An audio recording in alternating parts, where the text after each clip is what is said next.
The most lucrative musical style, popular music, hasn't escaped the travesty of the Canadian music industry.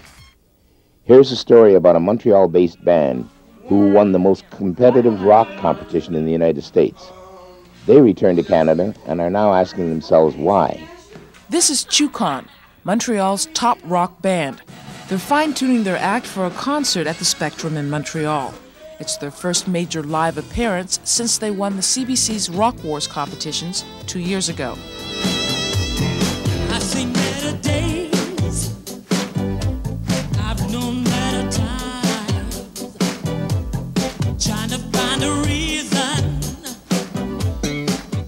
Rock Wars named Tchukon the best band in Canada. 1 year later, they entered the American Star Search competition.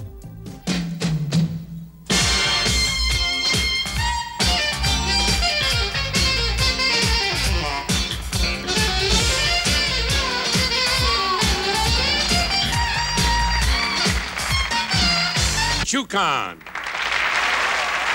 All right, the vocal group. Tchukon.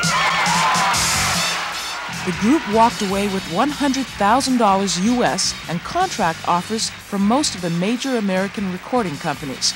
Offers they turned down.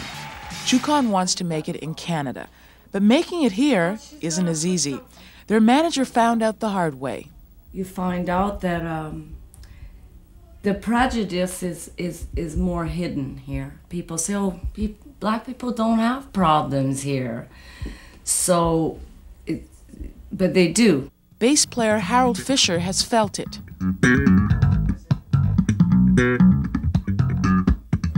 I just walked off stage when I thought it was a very nice set, and this young lady walked up and said, "You guys are great, but in Montreal they're not ready to cross over." And we had just played jazz, Latin, everything in about a 45-minute show. What was she talking about? Then she said you had to be white and very straight to make it in Canada. Manager Francine Hershon believes Canadian record companies don't think there's a market in Canada for black musicians. First of all, I'm always amazed at how people separate black and white bands and record companies, and nobody is organized to deal with such a band.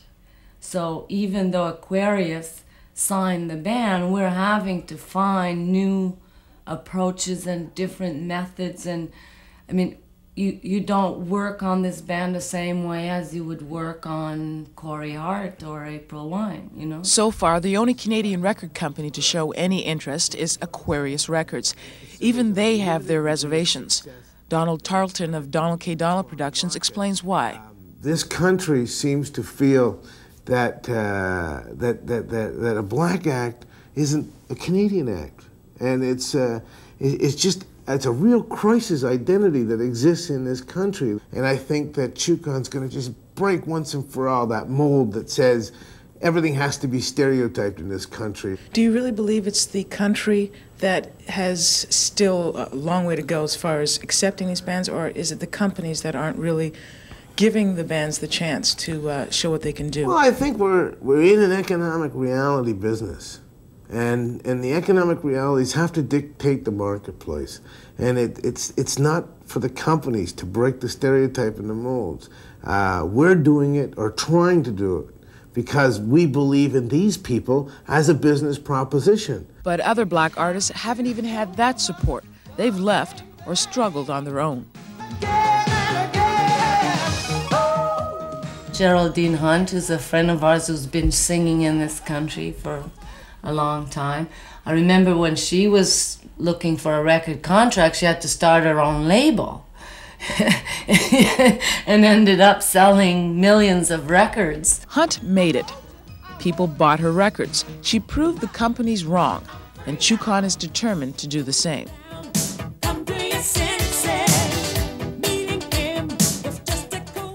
Tchukon's guitarist Kat Dyson Oliver wrote this tune. It's about integration, and she believes a black group can integrate into the Canadian record industry. With the integration of all players that are coming up, look at Sting with all the jazz musicians that he used, and Steve Winwood using Tchukon, and you know, everybody's starting to meld together, and that is a great thing. So I think it's taking the focus off color and putting the focus back on the music, which is where it should be in the first place. Ingrid Stitt is the only white member of Tchukon. She comes from a small town, Dauphin, Manitoba, where there are few blacks, if any.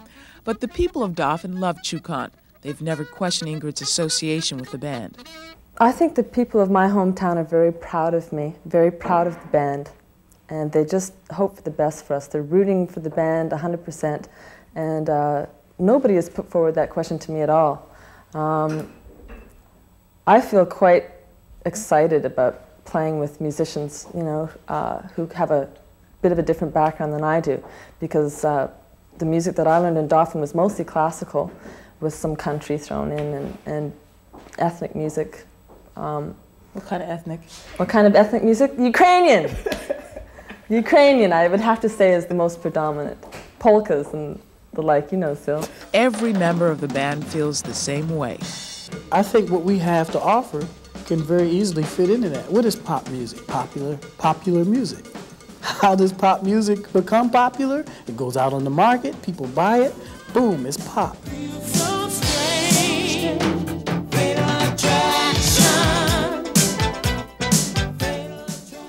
We've given you a brief look at Canada's musical past and present.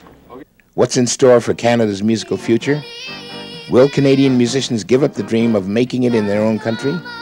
Let's take a final look at a few singers who believe in themselves and are looking south of the border for help. These musicians are trying out for the American Star Search show. Out there, it's a crazy world. I get so tired of being strong. I'd like there to be a market in Montreal for me to like get to the top of where I want to go.